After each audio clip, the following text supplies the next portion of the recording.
I pledge of allegiance to the flag of the United States of America. The day after the election, my English teacher cried.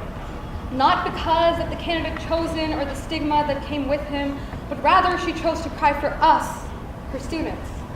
When she said, "I am sorry that this is your example. I am sorry us adults have turned politics into chaos. I am sorry this crude language and insolence will drive you to vote. I'm sorry I cannot erase your minds, and I'm sorry we brought back fear." And for once, somebody gave a damn about the future. And I realized I too am sorry. I'm sorry, and I'm powerless to do anything.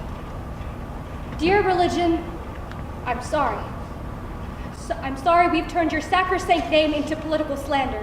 Sorry we define you by extremists, annihilate you because of your message. I'm sorry insolent hypocrites target you in the name of God. I'm sorry your books are mauled to shreds. I'm sorry you are defined by disrespect. I'm sorry we lost your message.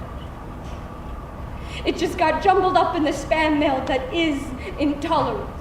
Dear science, I am sorry. Sorry we've turned you into a matter of myth. Sorry society never heeds your advice. Sorry we turned findings into fiction. I am sorry we treat you gracelessly. But our walls expand by denying your exactness.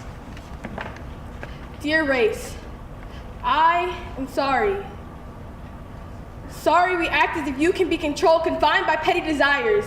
Sorry you are now forced to burst stereotypes. Sorry we treat you with shame. Sorry we rape you with racial slurs. Sorry we shame your selection. I am sorry we use you as a target for our bullets. But we just needed a place to aim. We just needed a scapegoat. Dear literature, I am sorry. Sorry that we are not banning weapons, drugs, or intolerance, but rather we are banning your ideas. Sorry that censorship hides under the pen name of protection. Sorry that your context compels conflict, that your stories are being stolen, that we incarcerate your ideas. I am sorry we tear at your pages. It's just that your diction depicted us, and we didn't like what we saw in the mirror. Dear politics, I am sorry.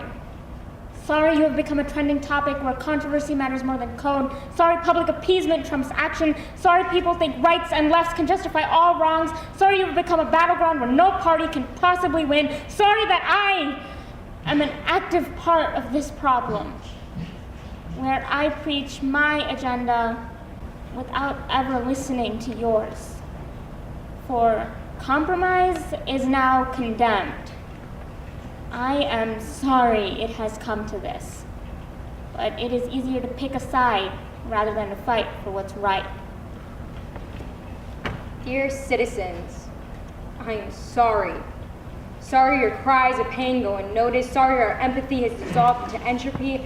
Sorry we hear you but do not listen to you. Sorry when you are heard, you are targeted by corporations, ones that target their sales pitches like bullets aimed at the chest of the brokenhearted. Sorry we market our drinks towards people begging for an escape, selling smokes to the shattered, profiting off the poor.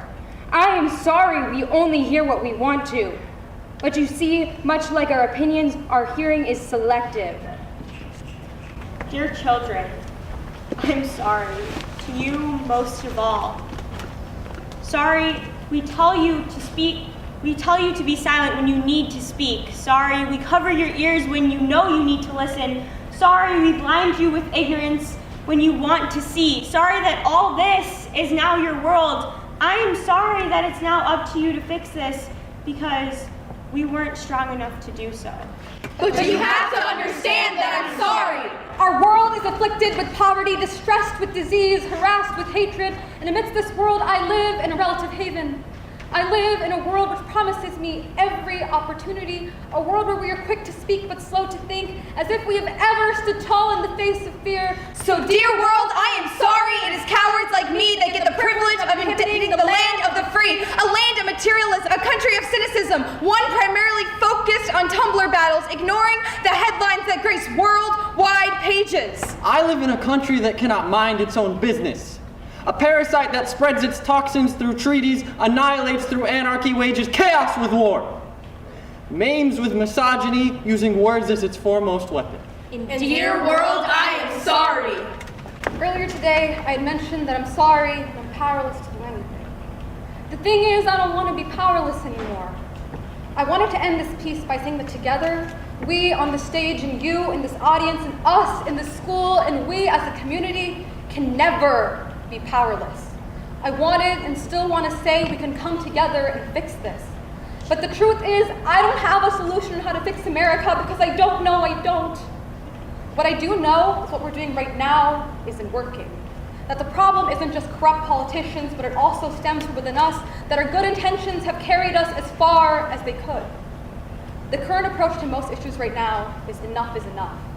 And I really want that to work, and right now it does seem like it's working, and I hope it stays that way. But enough is enough, and public outrage didn't work after Columbine, didn't work after Sandy Hook, it didn't work with the election, didn't work with police brutality, where there have been 220 deaths this year that didn't make the news. I can go on listing, but for some reason in this world of ours, this outrage of mine will never be enough. What we need is to focus on education. Fully understand the histories and complications of an issue before we berate each other with uninformed opinions and shout F Trump, because that's not fixing anything. Rather, that's perpetuating a stereotype that causes the other side not to listen to us. We need to promote discussion, step out of our comfort zones and accept the fact that the people we hate the most are the people we may need to work with the most. So there isn't one solution to America, the same way there isn't one problem. And if we all want to be a part of the solution, we must first accept the fact that we are, to some degree, a part of the problem. So enough is enough. Not just for the right or for the left, but for all of us. Because, dear America, we may just have a chance left. So I implore us all to heed the fact that we are one. One state, one nation, one party, one earth. One nation defined by divergence.